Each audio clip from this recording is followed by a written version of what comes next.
Hello প্রিয় ছাত্রছাত্রীরা, ছায়া প্রকাশনী ভিডিও ক্লাসে তোমাদের স্বাগত। আমি সাইদ শেখ, পরশুরামপুর এসএস হাই স্কুলের সহকারী শিক্ষক। আজকে আমি দ্বাদশ শ্রেণীর রসায়ন বিষয়ে ইউনিট 4 রাসায়নিক গতিবিদ্যা অধ্যায়ের পরবর্তী অংশ নিয়ে আলোচনা করব। এর আগের ভিডিওটা তোমরা অবশ্য ভালো করে দেখেছো। সেখানে আমি আলোচনা করেছিলাম বিভিন্ন ধরনের রাসায়নিক বিক্রিয়া, বিক্রিয়ার হার বা বেগের সংজ্ঞা, বিক্রিয়ার হার বা বেগের একক এবং কোনো রাসায়নিক বিক্রিয়ার সমিত সমীকরণ থেকে তার বেগ বা হারকে কিভাবে প্রকাশ করা যায় সেই পদ্ধতি সম্পর্কে। ওখান থেকে কিন্তু অনেক ছোট ছোট গাণিতিক সমস্যা আছে এবং সেই গাণিতিক সমস্যা সমাধান করার সময় একটা ব্যাপার কিন্তু তোমাদেরকে খুব ভালো করে মনে রাখতে হবে যে রাসায়নিক বিক্রিয়ার বেগ বা হার রাসায়নিক বিক্রিয়ার বিক্রিয়কের অন্তর্হিত হওয়ার হার বা বিক্রিয়াজাত পদার্থের উৎপন্ন হওয়ার হারের সঙ্গে সমান হতেও পারে, আবার নাও পারে। যেসব বিক্রিয়ার বিক্রিয়ক ও বিক্রিয়াজাত পদার্থের সহগ সমান তাদের ক্ষেত্রে বিক্রিয়ার বেগ বা হার বিক্রিয়ক পদার্থের অন্তর্হিত হওয়ার হার বা বিক্রিয়াজাত পদার্থের উৎপন্ন হওয়ার হারের সঙ্গে সমান হয়। কিন্তু যাদের ক্ষেত্রে বিক্রিয়ক ও বিক্রিয়াজাত পদার্থের সহগ সমান হয় না, সেই সব রাসায়নিক বিক্রিয়ার ক্ষেত্রে বিক্রিয়ার বেগ বা হার কিন্তু বিক্রিয়কের অন্তর্হিত হওয়ার হার বা বিক্রিয়াজাত পদার্থের উৎপন্ন হওয়ার হারের সঙ্গে সমান হয় না। যেমন একটা উদাহরণ দিয়ে একটু মনে করিয়ে দিই। ধরা যাক একটা রাসায়নিক বিক্রিয়া হলো A থেকে B। এখানে বিক্রিয়ক ও বিক্রিয়াজাত পদার্থ দুজনেরই সহগ সমান। 1 মোল A থেকে 1 মোল B তৈরি হচ্ছে। অতএব A এর অন্তর্হিত হওয়ার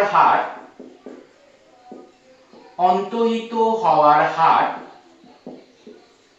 সমান minus del A divided by del T এবং B এর উৎপন্ন হওয়ার হার সমান plus del B divided by del T। অতএব এই বিক্রিয়ার বেগ বা হার R সমান আমরা লিখতে পারি minus del A divided by del T সমান plus del B divided by del T। তাহলে দেখা যাচ্ছে যেহেতু এই বিক্রিয়ায় বিক্রিয়ক ও বিক্রিয়াজাত পদার্থের সহগ সমান, তাই এদের বিক্রিয়ার হার বিক্রিয়কের অন্তর্হিত হওয়ার হারের সঙ্গে এবং বিক্রিয়াজাত পদার্থের উৎপন্ন হওয়ার হারের সঙ্গে সমান হচ্ছে। কিন্তু যদি সহগ সমান না হতো, ধরা যাক এই ধরনের একটা রাসায়নিক বিক্রিয়া 2A থেকে উৎপন্ন হচ্ছে 3B, সহগ পরস্পর সমান নয়, সেক্ষেত্রে A এর অন্তর্হিত হওয়ার হার এটা ঠিক থাকছে minus del A by del T এবং B এর উৎপন্ন হওয়ার হার এটাও ঠিক থাকছে plus del B by del T। কিন্তু বিক্রিয়ার হার R হয়ে যাচ্ছে মাইনাস এর সাপেক্ষে হলে 1/2 del A by del T এবং B এর সাপেক্ষে বিক্রিয়ার হার হচ্ছে plus 1/3 del B by del T। সুতরাং এই ব্যাপারটা কিন্তু তোমাদেরকে খুব ভালো করে খেয়াল রাখতে হবে যে কোনো বিক্রিয়ার বেগ বা হার লিখতে গেলে তার সমিত সমীকরণটা খুব ভালো করে লক্ষ্য করতে হবে। এবার আমরা জানি যে রাসায়নিক বিক্রিয়ার বেগ বা হার বিভিন্ন বিষয় দ্বারা প্রভাবিত হয়। এই বিভিন্ন বিষয় দ্বারা রাসায়নিক বিক্রিয়ার বেগ বা হার কিভাবে প্রভাবিত হয় সেই সম্পর্কে আমরা এবার একটু আলোচনা করব। দেখো, রাসায়নিক বিক্রিয়ার বিক্রিয়া হার নিয়ন্ত্রণকারী বিষয়সমূহ। প্রথমে আমরা জানব বিক্রিয়কের গাঢ়ত্ব। স্থির উষ্ণতায় কোনো রাসায়নিক বিক্রিয়ায় বিক্রিয়কের গাঢ়ত্ব যত বেশি হয় বিক্রিয়ার বেগ তত বেশি হয়। সেজন্য বিক্রিয়ার শুরুতে যখন বিক্রিয়কের গাঢ়ত্ব সর্বোচ্চ থাকে তখন বিক্রিয়ার বেগও সবথেকে বেশি হয়। বিক্রিয়া চলতে থাকলে সময়ের সাথে বিক্রিয়কের গাঢ়ত্ব যত হ্রাস পায় বিক্রিয়ার বেগ বা হারও তত হ্রাস পায়। অর্থাৎ আমরা সাধারণভাবে বলতে পারি, যদি বিক্রিয়ার গাঢ়ত্বকে আমরা সি দিয়ে প্রকাশ করি আর বিক্রিয়ার বেগ বা হারকে যদি আর দিয়ে প্রকাশ করি, তাহলে বিক্রিয়ার বেগ বা হার বিক্রিয়কের গাঢ়ত্বের সঙ্গে সমানুপাতে পরিবর্তিত হয়। এটা হলো সি, হলো বিক্রিয়কের গাঢ়ত্ব। এখন প্রশ্ন হলো কেন? কারণ বিক্রিয়কের গাঢ়ত্ব যত বৃদ্ধি পায় বিক্রিয়া সিস্টেমের মধ্যে প্রতি একক আয়তনে বিক্রিয়ক অণু সংখ্যা বৃদ্ধি পায়। ফলে প্রতি একক সময়ে বিক্রিয়ক অণুগুলির মধ্যে বেশি সংখ্যক কার্যকরী সংঘর্ষ সংঘটিত হয়, তাই বিক্রিয়ার বেগ বৃদ্ধি পায়। এই কার্যকরী সংঘর্ষ কি, কার্যকরী সংঘর্ষ কিভাবে সংঘটিত হয়, এই সম্পর্কে আমি এই অধ্যায়ের শেষের দিকে বিস্তারিত আলোচনা করব। এরপরে বিক্রিয়ক ও বিক্রিয়াজাত পদার্থের প্রকৃতি। কোন রাসায়নিক বিক্রিয়ায় বিক্রিয়ক পদার্থের অণুগুলির বন্ধন বিভাজিত হয়ে নতুন বন্ধন গঠনের মাধ্যমে বিক্রিয়াজাত পদার্থ উৎপন্ন হয়। স্বভাবতই বিক্রিয়ক পদার্থে যেসব অণু বিভাজিত হচ্ছে বা যেসব বন্ধন বিভাজিত হচ্ছে এবং বিক্রিয়াজাত পদার্থে যেসব বন্ধন গঠিত হচ্ছে তার সংখ্যা ও শক্তির ওপর এই বিক্রিয়ার বেগ বা হার নির্ভর করে। অর্থাৎ কোন বিক্রিয়ার বেগ বা হার নির্ভর করে সেই বিক্রিয়ায় উপস্থিত বিক্রিয়ক ও উৎপন্ন বিক্রিয়াজাত পদার্থের প্রকৃতির ওপর। যেমন দশম শ্রেণীতে তোমরা জেনেছিলে যে সাধারণত আয়নীয় যৌগগুলি সমযোজী যৌগ অপেক্ষা অতি দ্রুত রাসায়নিক বিক্রিয়ায় অংশগ্রহণ করে। অর্থাৎ আমরা লিখতে পারি যে আয়নীয় যৌগের রাসায়নিক বিক্রিয়ার বেগ সাধারণত সমযোজী যৌগ অপেক্ষা বেশি হয়। ঠিক আছে, এর পরবর্তী পয়েন্ট উষ্ণতা। প্রায় সব ধরনের বিক্রিয়ার ক্ষেত্রে উষ্ণতা বৃদ্ধি করলে বিক্রিয়ার বেগ বৃদ্ধি পায় এবং উষ্ণতা হ্রাস করলে বিক্রিয়ার বেগ হ্রাস পায়। তাপদায়ী ও তাপগ্রাহী যে কোনো ধরনের বিক্রিয়ার ক্ষেত্রেই এটি প্রযোজ্য। দেখা গেছে প্রায় 10 ডিগ্রি সেন্টিগ্রেড উষ্ণতা বৃদ্ধিতে কোনো বিক্রিয়ার বেগ তার পূর্বের বেগের দ্বিগুণ হয়। অর্থাৎ আমরা লিখতে পারি আর টি প্লাস 10 এবং আর টি, অর্থাৎ টি ডিগ্রি সেন্টিগ্রেড উষ্ণতায় বিক্রিয়ার বেগ আর, আর তার থেকে 10 ডিগ্রি বেশি টি প্লাস 10 ডিগ্রি সেন্টিগ্রেড উষ্ণতায় বিক্রিয়ার বেগ হচ্ছে আর টি প্লাস 10। এই আর টি প্লাস 10 এর বেগ টি ডিগ্রি সেন্টিগ্রেড উষ্ণতায় বিক্রিয়ার বেগ যা হয় তার দ্বিগুণ হয়। কারণ উষ্ণতা বৃদ্ধি করলে বিক্রিয়ক অণুগুলির গতিবেগ বৃদ্ধি পায়। ফলে বেশি সংখ্যক বিক্রিয়ক অণু পরস্পরের সঙ্গে কার্যকরী সংঘর্ষে লিপ্ত হয়ে সক্রিয়ণ শক্তি অর্জন করে, তাই বিক্রিয়ার বেগ বৃদ্ধি পায়। এই সক্রিয়ণ শক্তি সম্পর্কেও আলোচনা আমরা অধ্যায়ের শেষের দিকে কার্যকরী সংঘর্ষের সঙ্গে আলোচনা করব। ঠিক আছে, এরপর আমরা জানবো কঠিন বিক্রিয়কের পৃষ্ঠতলের ক্ষেত্রফলের উপর বিক্রিয়ার বেগ কিভাবে নির্ভর করে। অসমসূত্র বিক্রিয়ার ক্ষেত্রে যদি একটি বিক্রিয়ক কঠিন হয় তবে ওই কঠিন বিক্রিয়কের পৃষ্ঠতলের ক্ষেত্রফলের উপর বিক্রিয়ার বেগ বা হার নির্ভর করে। কারণ কঠিন বিক্রিয়কের পৃষ্ঠতলের ক্ষেত্রফল যত বৃদ্ধি পায় বিক্রিয়ক অণুগুলি তত বেশি পরস্পরের সংস্পর্শে আসে, ফলে বিক্রিয়ার বেগও বৃদ্ধি পায়। সেজন্য কোনো একটি বিক্রিয়ায় কোনো নির্দিষ্ট ভরের কঠিন বিক্রিয়ক ব্যবহারের ক্ষেত্রে কঠিন বিক্রিয়কটির একটি বড় টুকরো ব্যবহার না করে কঠিন বিক্রিয়কটিকে সূক্ষ্ম কণায় বিভাজিত করে ব্যবহার করা হয়। কারণ তাতে কঠিন বিক্রিয়কটির পৃষ্ঠতলের ক্ষেত্রফল বহুগুণে বৃদ্ধি পায় এবং বিক্রিয়ার বেগও বৃদ্ধি পায়।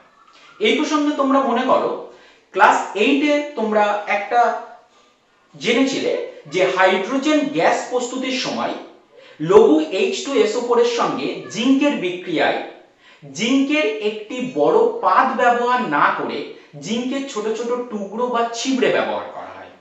কারণ জিঙ্কের ছোট ছোট টুকরো বা ছিবড়ে ব্যবহার করলে পৃষ্ঠতলের ক্ষেত্রফল বেশি হয়, ফলে বেশি সংখ্যক জিঙ্ক অ্যাসিডের সংস্পর্শে আসতে পারে, ফলে হাইড্রোজেন গ্যাস দ্রুত হারে উৎপন্ন হয়। এরপর অনুঘটকের উপস্থিতি। অনুঘটকের উপস্থিতিতে কোনো রাসায়নিক বিক্রিয়ায় সক্রিয়ণ শক্তির মান হ্রাস পায়, ফলে বিক্রিয়ার বেগও বৃদ্ধি পায়। যেমন পটাশিয়াম ক্লোরেটকে 2KClO3 প্রায় 610 ডিগ্রি সেন্টিগ্রেড উষ্ণতায় উত্তপ্ত করলে পটাশিয়াম ক্লোরেট বিভাজিত হয়ে পটাশিয়াম ক্লোরাইড এবং অক্সিজেন গ্যাস উৎপন্ন করে। কিন্তু দেখা গেছে এই রাসায়নিক বিক্রিয়াটি যদি সামান্য পরিমাণ MnO2 অনুঘটকের উপস্থিতিতে করা হয়, তাহলে মাত্র 230 থেকে 240 ডিগ্রি সেন্টিগ্রেড উষ্ণতায় পটাশিয়াম ক্লোরেট বিভাজিত হয়ে পটাশিয়াম ক্লোরাইড ও অক্সিজেন গ্যাস উৎপন্ন করে। অর্থাৎ অনুঘটকের উপস্থিতিতে রাসায়নিক বিক্রিয়ার বেগ বৃদ্ধি পায়। তবে এই প্রসঙ্গে মনে রাখতে হবে, কিছু পদার্থ আছে যাদের উপস্থিতিতে আবার রাসায়নিক বিক্রিয়ার বেগ হ্রাস পায়, তাদেরকে বাধক বা ইনহিবিটরস বলা হয়। সুতরাং আমরা দেখতে পাচ্ছি এই ধরনের বিভিন্ন বিষয় উপরে রাসায়নিক বিক্রিয়ার বেগ বা হার নির্ভর করে। এবারে আমরা জেনে নেব কোন রাসায়নিক বিক্রিয়ার সমিত সমীকরণ থেকে বিক্রিয়ার গতিসূত্র বা বিক্রিয়ার হার সমীকরণ রেট ইকুয়েশন কিভাবে লেখা হয়। দেখো, এর আগে আমরা ভরক্রিয়া সূত্র সম্পর্কে একটু জেনে নেব। ভরক্রিয়া সূত্র অনুযায়ী স্থির উষ্ণতায় কোন রাসায়নিক বিক্রিয়ার কোন মুহূর্তে বিক্রিয়ার বেগ বা হার বিক্রিয়ার সমিত সমীকরণ অনুযায়ী অনুসংখ্যার ঘাতে উন্নীত বিক্রিয়কগুলির সেই মুহূর্তের সক্রিয় ভরের সমানুপাতিক হয়। অর্থাৎ কোন রাসায়নিক বিক্রিয়ার বেগ বা হার সেই মুহূর্তে বিক্রিয়কগুলির যথোপযুক্ত ঘাত সহ সক্রিয় ভরের সমানুপাতিক। এবং এই বিক্রিয়কের সক্রিয় ভরের ঘাতটা কোথা থেকে পাওয়া যায়? বিক্রিয়ার সমিত সমীকরণ থেকে পাওয়া যায়। এখন বিক্রিয়ার ভরক্রিয়া সূত্র অনুযায়ী বেগ সমীকরণ বা হার সমীকরণ লেখার আগে আমাদের এই সক্রিয় ভর সম্পর্কে একটু জানতে হবে।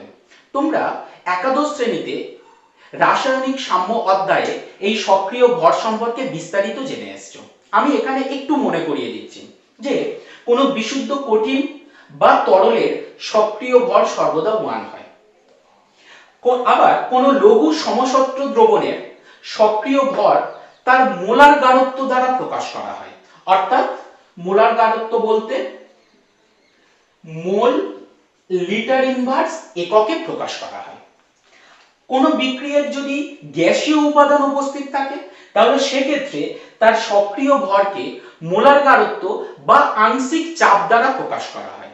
আংশিক চাপ থাকলে তাকে এটিএম একক দ্বারা প্রকাশ করা হয়। ঠিক আছে?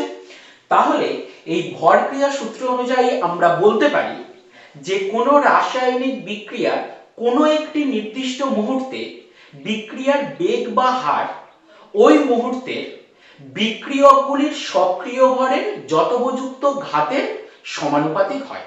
অর্থাৎ বিক্রিয়কের সক্রিয় ভর বৃদ্ধি বা হ্রাস পেলে ওই মুহূর্তে যথাক্রমে বিক্রিয়ার বেগ বৃদ্ধি বা হ্রাস পাবে। এখন কয়েকটা উদাহরণ দিয়ে ব্যাপারটা আরো ভালো করে বুঝে নেওয়া যাক।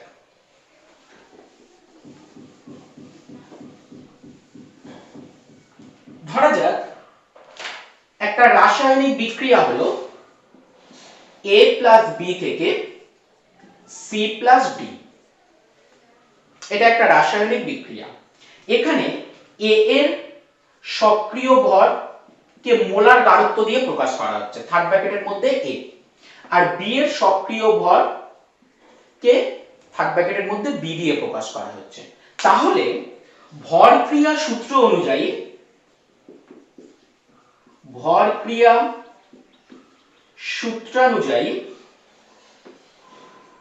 সূত্রানুযায়ী বিক্রিয়ার বেগ আর সমানুপাতিক এ এর মোলার গারত্ব ইনটু বি এর মোলার গারত্ব। যেহেতু সমীকরণে এ এবং বি উভয় সহগ 1 এবং 1, তাই এখানে এদের পাওয়ারে 1 এবং 1 লেখা হয়েছে। তাহলে আমরা পরের লাইনে কি লিখতে পারি, বা আর সমান, এই সমানুপাতিক চিহ্ন উঠে গেলে এখানে একটা ধ্রুবক আসবে কে এ ইনটু বি। এখানে কে হলো বিক্রিয়ার হার ধ্রুবক বা বিক্রিয়ার বেগ ধ্রুবক, রেট কনস্ট্যান্ট বলা হয়। সুতরাং এইটা হলো এই যে সমীকরণটা আমরা পেলাম আর সমান কে এ ইনটু বি, এটাই হলো ভর ক্রিয়া সূত্র অনুযায়ী এই রাসায়নিক বিক্রিয়ার গতিসূত্র বা বিক্রিয়ার হার সমীকরণ। আরো একটা উদাহরণ দেখা যাক। যদি বিক্রিয়াটা এইভাবে থাকতো, এক্স এ ওয়াই বি থেকে উৎপন্ন হচ্ছে এমসি প্লাস এনডি, অর্থাৎ x mole A Y mole B এর সঙ্গে বিক্রিয়া করে এম মোল সি এবং এন মোল ডি উৎপন্ন করছে। তাহলে ভর ক্রিয়া সূত্র অনুযায়ী আমরা লিখতে পারতাম আর proportional to A to the power X into B to the power Y. অর্থাৎ ভর ক্রিয়া সূত্র বলতে চাইছে যে সক্রিয় ভরের যে ঘাতটা আমরা লিখব সেটা সেই বিক্রিয়কের সমিত সমীকরণ অনুযায়ী সহগের উপর নির্ভর করে। অতএব ভর ক্রিয়া সূত্র অনুসারে আর সমান কে A to the power X into B to the power Y. অর্থাৎ এটা হলো ভর ক্রিয়া সূত্র অনুযায়ী এই রাসায়নিক বিক্রিয়ার বেগ সমীকরণ বা হার সমীকরণ।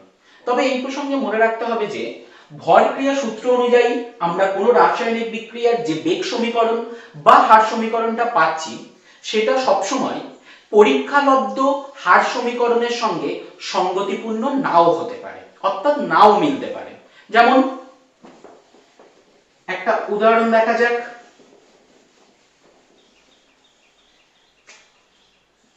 একটা রাসায়নিক বিক্রিয়া 2N2O5 4NO2 প্লাস O2। এই রাসায়নিক বিক্রিয়া ভর ক্রিয়া সূত্র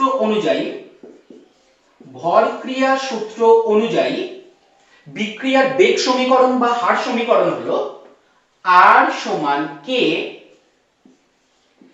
N2O5, এখানে 2 আছে সুতরাং এর পাওয়ারে 2। কিন্তু পরীক্ষালব্ধ ফলাফল থেকে প্রাপ্ত এই বিক্রিয়ার বেগ সমীকরণ হলো R সমান K N2O5। তাহলে দেখা যাচ্ছে যে কোন রাসায়নিক বিক্রিয়ার ভর ক্রিয়া সূত্র থেকে প্রাপ্ত বেগ সমীকরণ এবং পরীক্ষালব্ধ ফলাফল থেকে প্রাপ্ত বেগ সমীকরণ অনেক সময় নাও মিলতে পারে। এবার আমাদেরকে জানতে হবে এই বেগ সমীকরণ বা হার সমীকরণ কাকে বলে এবং পরীক্ষালব্ধ ফলাফল থেকে কিভাবে বিক্রিয়ার বেগ সমীকরণ বা হার সমীকরণকে লেখা যায়। তোমরা জেনেছো যে কোনো রাসায়নিক বিক্রিয়ার বেগ বা হার সিস্টেমে উপস্থিত বিক্রিয়কগুলির গাঢ়ত্বের সঙ্গে সমানুপাতিক হয়। এখন এই বিক্রিয়ার বেগ বা হার বিক্রিয়কের গাঢ়ত্বের সঙ্গে কিরূপে পরিবর্তন হয় তা কেবলমাত্র পরীক্ষার মাধ্যমেই জানা যায়। কোনো রাসায়নিক বিক্রিয়ার সমিত সমীকরণ দেখে আমরা বলতে পারবো না কোনো বিক্রিয়ার বেগ বা হার ওই বিক্রিয়কের গাঢ়ত্বের উপর কিরূপ নির্ভরশীল হয়। তাই যে রাসায়নিক বিক্রিয়ার বেগ বা হার নির্ণয় করতে হয় সেটিকে একই বিক্রিয়াকালীন উষ্ণতায় কিন্তু বিক্রিয়কের বিভিন্ন প্রারম্ভিক গাঢ়ত্বে পৃথক পৃথকভাবে সংগঠিত করে প্রতিটি ক্ষেত্রে বিক্রিয়ার হার বা বেগ নির্ণয় করতে হয়। এরপর এই বেগ বা হারের সঙ্গে বিক্রিয়কের গাঢ়ত্বের সম্পর্ক স্থাপন করা হয় এবং এইভাবে যে সম্পর্ক পাওয়া যায় সেই সম্পর্কটিকে ওই বিক্রিয়ার গতিসূত্র বা বিক্রিয়ার হার সমীকরণ বলা হয়। তাহলে বিক্রিয়ার হার সমীকরণের সংজ্ঞা অনুযায়ী আমরা কি বলতে পারি? কোন রাসায়নিক বিক্রিয়ার বিক্রিয়া হারের সঙ্গে উক্ত বিক্রিয়ায় অংশগ্রহণকারী বিক্রিয়কগুলির গাঢ়ত্বের মধ্যে সম্পর্কযুক্ত যে সমীকরণ পরীক্ষালব্ধ ফলাফল থেকে রচনা করা হয় তাকে ওই বিক্রিয়ার হার সমীকরণ বলা হয়। তাহলে আমরা এক কথায় বলতে পারি কোন বিক্রিয়ার বেগ সমীকরণ বা হার সমীকরণ লিখতে গেলে তার বেগ বা হার বিক্রিয়কের গাঢ়ত্বের উপর কিভাবে নির্ভর করে সেটা একমাত্র পরীক্ষার মাধ্যমেই নির্ণয় করা যায়। এখন একটা ছোট উদাহরণের সাথে ব্যাপারটা একটু ভালো করে বুঝে নেব। একটা উদাহরণ হলো একটা রাসায়নিক বিক্রিয়া 3A + 2B থেকে বিক্রিয়াজাত পদার্থ উৎপন্ন করছে। এখানে আমি A এর গাঢ়ত্বকে A ধরলাম, B এর গাঢ়ত্বকে B ধরলাম। কোনো নির্দিষ্ট মুহূর্তে যখন A এর গাঢ়ত্ব A এবং B গাঢ়ত্ব B হয় তখন বিক্রিয়ার হার হয় R। আরো একটা নির্দিষ্ট মুহূর্তে যখন B এর গাঢ়ত্বকে ঠিক রেখে A এর গাঢ়ত্বকে দ্বিগুণ করা হয় তখন বিক্রিয়ার হার হয় পূর্বের 4 গুণ। তাহলে এখানে আমরা বলতে পারি যেহেতু B এর গাঢ়ত্ব স্থির আছে তাহলে এখান থেকে বলতে পারি যে A এর গাঢ়ত্ব দ্বিগুণ করলে বিক্রিয়ার হার 4 গুণ হয়, অর্থাৎ বিক্রিয়ার হার A এর গাঢ়ত্বের বর্গের সঙ্গে সমানুপাতিক। আমরা লিখতে পারি বিক্রিয়ার হার R প্রপোর্শনাল টু A এর গাঢ়ত্বের বর্গ। আবার দেখো A এর গাঢ়ত্বকে স্থির রেখে আমরা যদি B এর গাঢ়ত্বকে দ্বিগুণ করি তাহলে বিক্রিয়ার বেগ পূর্বের দ্বিগুণ হয়, অর্থাৎ আমরা বলতে পারি যে এখানে বিক্রিয়ার বেগ B এর গাঢ়ত্বের সঙ্গে সরল সমানুপাতে আছে। অতএব আমরা লিখতে পারি R প্রপোর্শনাল টু B। এই দুটোকে কম্বাইন করলে অতএব বিক্রিয়ার বেগ R proportional to A square into B। অতএব R সমান K A square into B। এটাই হলো এই R সমান K A square into B, এটাই হলো এই বিক্রিয়ার বেগ সমীকরণ বা হার সমীকরণ। কাজেই আমরা দেখতে পাচ্ছি যে এখানে পরীক্ষালব্ধ ফলাফল থেকে যে সমীকরণটা পাওয়া গেছে তার সঙ্গে এই বিক্রিয়ার সমিত সমীকরণের কোনো সম্পর্ক নেই। এবার আমি আলোচনা করব কোন রাসায়নিক বিক্রিয়ার গতিসূত্র বা বিক্রিয়ার হার সমীকরণের কয়েকটি বৈশিষ্ট্য সম্পর্কে। দেখো প্রথম বৈশিষ্ট্য, নির্দিষ্ট উষ্ণতায় কোন বিক্রিয়ার হার বিক্রিয়কের গাঢ়ত্বের উপর কিরূপ নির্ভরশীল তা বিক্রিয়ার হার সমীকরণ থেকে জানা যায়।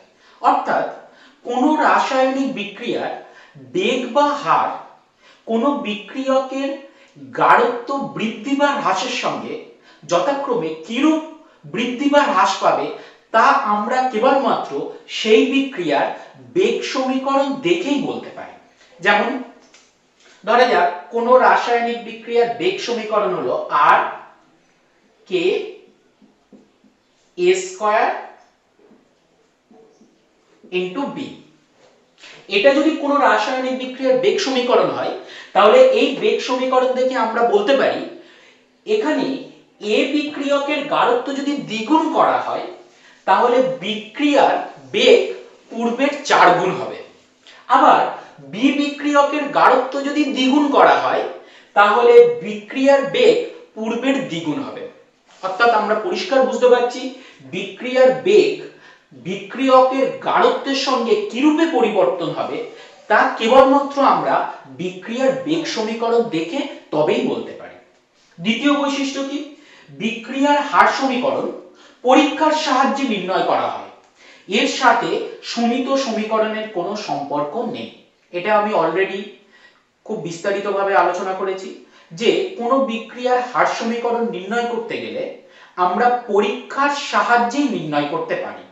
কেবলমাত্র একটা বিক্রিয়ার সুমিত সমীকরণ দেখে আমরা সেই বিক্রিয়ার হার সমীকরণ লিখতে পারি না।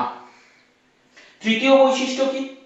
কোনো বিক্রিয়ার বেগ সমীকরণে উল্লেখিত বিক্রিয়কের গাঢ়ত্ব রাশির ঘাত বিক্রিয়ার সুমিত সমীকরণে উক্ত বিক্রিয়কের অনুসংখ্যার সমান হতেও পারে আবার নাও পারে। অর্থাৎ বলছে বেগ সমীকরণে বিক্রিয়কের গাঢ়ত্বের যে ঘাত থাকে সেটা সমিত সমীকরণে ওই বিক্রিয়কের যে অনুসংখ্যা থাকে তার সঙ্গে একই হতে পারে আবার নাও হতে পারে। যেমন একটা উদাহরণ দিয়ে বোঝা যায়, 2NO প্লাস 2H2 বিক্রিয়া করে উৎপন্ন করে N2 প্লাস 2H2OG। এই রাসায়নিক বিক্রিয়ার বেগ সমীকরণ হলো R সমান K NO square into H2। এটা আমি পরীক্ষালব্ধ মান থেকেই লিখেছি, এটা এই সমিত সমীকরণ অনুযায়ী আমি লিখিনি, পরীক্ষালব্ধ মান জানা আছে সেখান থেকে আমি বেগ সমীকরণটা লিখলাম। এখানে তোমরা খেয়াল করো এই যে বেগ সমীকরণ লেখা হয়েছে এই বেগ সমীকরণে NO এর যে ঘাত আছে 2 তা সমিত সমীকরণে NO এর যে অনুসংখ্যা অর্থাৎ সহগ আছে 2 তার সঙ্গে সমান হয়ে গেছে অর্থাৎ মিলে গেছে। কিন্তু হাইড্রোজেনের যে ঘাত আছে 1, সমীকরণে হাইড্রোজেনের যে উল্লেখিত ঘাত আছে 1 সেটা কিন্তু সমিত সমীকরণ অনুযায়ী হাইড্রোজেনের যে অনুসংখ্যা বা সহগ আছে 2 তার সঙ্গে সমান হচ্ছে না। অর্থাৎ আমরা বলতে পারি বিক্রিয়ার বেগ সমীকরণে বিক্রিয়কগুলির যে ঘাত থাকে তার মান সমিত সমীকরণ অনুযায়ী ওই বিক্রিয়কগুলির অনুসংখ্যার সঙ্গে কিছু কিছু ক্ষেত্রে সমান হতে পারে আবার কিছু কিছু ক্ষেত্রে সমান নাও হতে পারে। এগুলোই হলো বিক্রিয়ার গতিসূত্র বা হার সমীকরণের বৈশিষ্ট্য। খুব ভালো করে এগুলোকে বুঝতে হবে এবং ভালোভাবে পড়তে হবে। আশা করি ভিডিওটা তোমাদের সবার ভালো লেগেছে। তাহলে এই ভিডিওতে আমি কি নিয়ে আলোচনা করলাম? এই ভিডিওতে আমি মূলত আলোচনা করলাম কোন বিক্রিয়ার বেগ সমীকরণ বা হার সমীকরণের সংজ্ঞা, ভর ক্রিয়া সূত্র, ভর ক্রিয়া সূত্র অনুসারে বেগ সমীকরণ কিভাবে লেখা হয়, পরীক্ষালব্ধ মান থেকে বিক্রিয়ার বেগ সমীকরণ কিভাবে লেখা হয় এবং বিক্রিয়ার বেগ সমীকরণের কয়েকটি বৈশিষ্ট্য। এর পরবর্তী ভিডিওতে আমি এর পরের পার্টটুকু অর্থাৎ বিক্রিয়ার হার ধ্রুবক এবং বিক্রিয়ার ক্রম নিয়ে আলোচনা করব। সবাই ভালো থেকো, ধন্যবাদ।